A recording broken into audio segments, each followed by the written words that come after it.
nombre de las coordinadoras del libro, del Instituto Nacional de Antropología e Historia, de la Dirección de Antropología Física y de la línea de investigación de Antropología en Sexualidad. Pues le damos la bienvenida a nuestra primera invitada esta tarde, que es la doctora Miriam López Hernández, quien es doctora en Antropología por la Universidad Nacional Autónoma de México, autora de los libros La vida sexual de los nahuas prehispánicos, Mujer divina, mujer terrena, modelos femeninos en el mundo mexica y maya, de mujeres y diosas aztecas y letras femeninas en el periodismo mexicano. Además es autora de muchos artículos en revistas científicas de México, España, Alemania y Polonia. Sus temas de estudio son las mujeres, la sexualidad y el género entre indígenas antiguos y contemporáneos, además de impartir clases a nivel licenciatura y posgrado, y actualmente pertenece al Sistema Nacional de Investigadores Nivel 1. Bienvenida, doctora.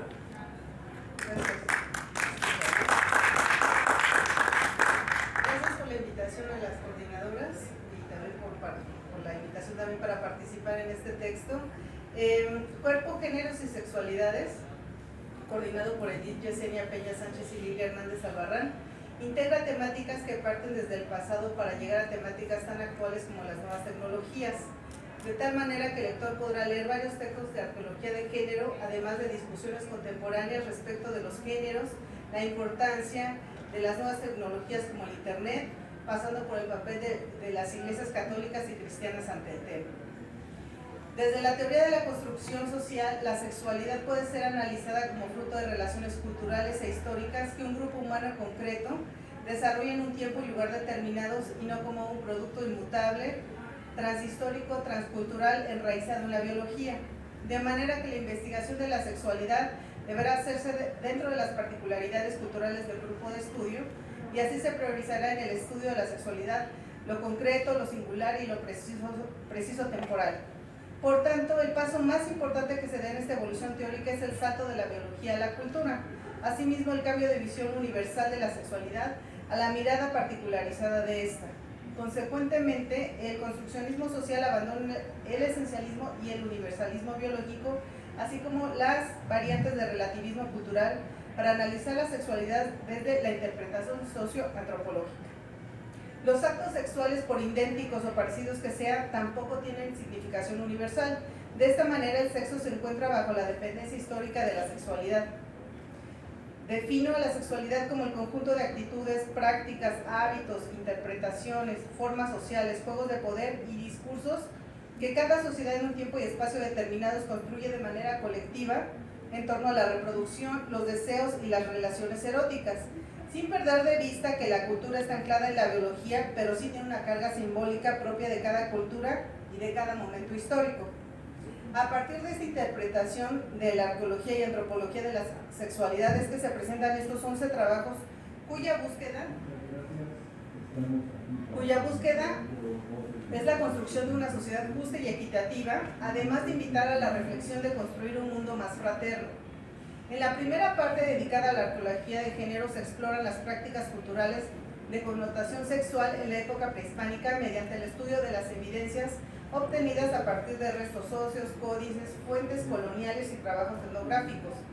Ello nos permite comprender prácticas pretéritas respecto a los cuerpos, los roles de género,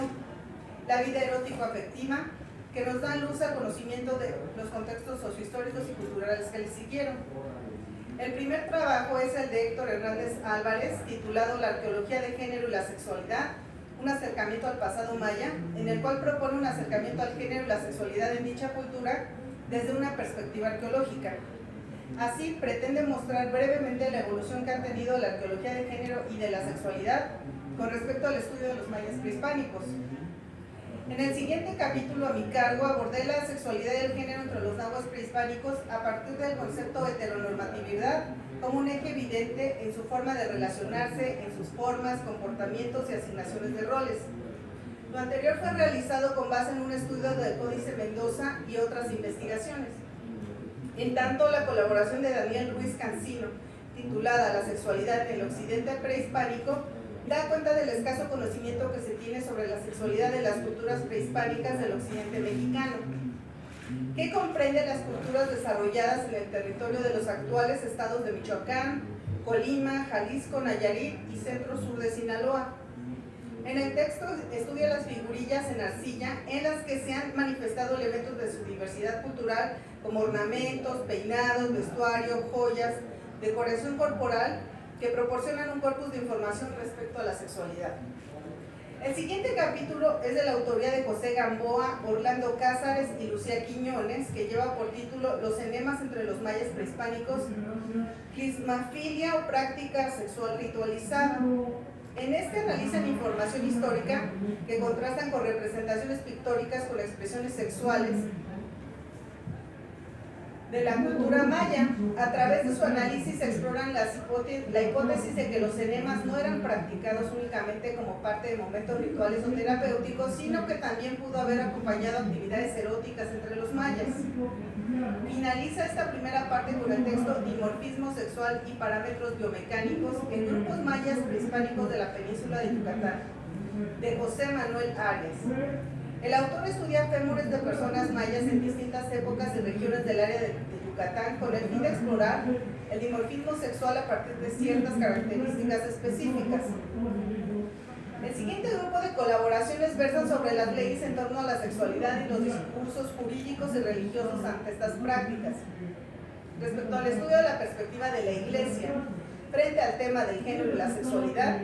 Raúl Hugo Rodríguez presenta Género, Poder y Sexualidad, la crisis actual de las iglesias. En su texto critica la postura de la Iglesia que ha perpetuado desigualdades de género y violaciones a los derechos de los más vulnerables.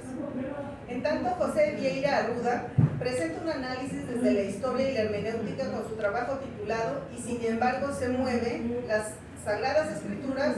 y el matrimonio igualitario, en el cual se adentra la problemática del matrimonio y en su texto contrasta distintas posturas de la Iglesia y destaca ciertos pasajes bíblicos para señalar que el matrimonio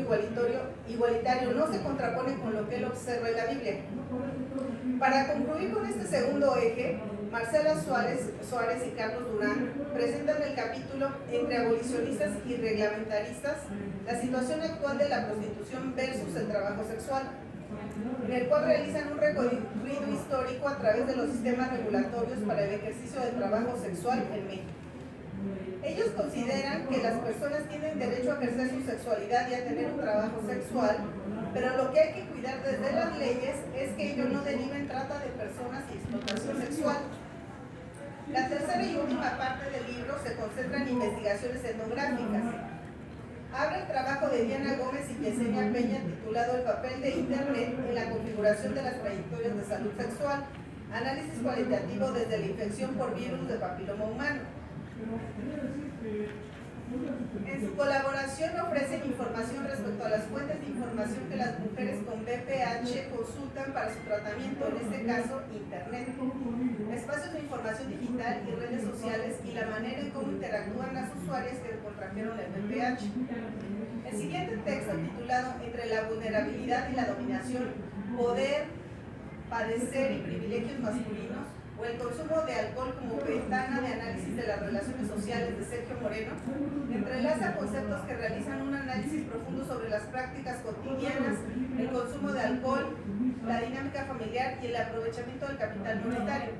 Es decir, lo que ocurre dentro de las dinámicas familiares cotidianas y donde se desarrolla la masculinidad, los roles de género, el aprovechamiento o no de los recursos monetarios y sus implicaciones dentro de las dinámicas en el interior de la unidad doméstica. Por último, encontramos el texto de Liliana María Gómez y Rocío Quintal, Cuerpos negados al placer, historias de mujeres mayas, de Taxiu. En esta investigación etnográfica se acerca al tema de la violencia que viven las mujeres mayas, ello a partir de la técnica de entrevista a profundidad, en donde se detallan las situaciones que han experimentado las mujeres con una violencia constante desde la niñez y que no termina con la adultez. La sexualidad es un complejo cultural históricamente determinado, consistente en relaciones sociales, instituciones sociales y políticas, así como en concepciones del mundo que definen la identidad básica de los sujetos. En las sociedades actuales como las pasadas, la sexualidad está presente en todas las esferas de la vida y es uno de los ejes de la configuración de la cultura. Este fenómeno influye desde el momento del nacimiento y sigue haciéndolo por el resto de la vida, pues determina la autoidentidad de los sujetos, sus posibilidades de experiencia y su lugar en el mundo. Como señala José Antonio Nieto, las culturas dan forma y contenido a las conductas, a las experiencias y a los actos sexuales en sociedad. Las culturas articulan, vertebran, codifican y perfilan las prácticas sexuales de sus ciudadanos, enmarcan, etiquetan y regulan la vida sexual. Así las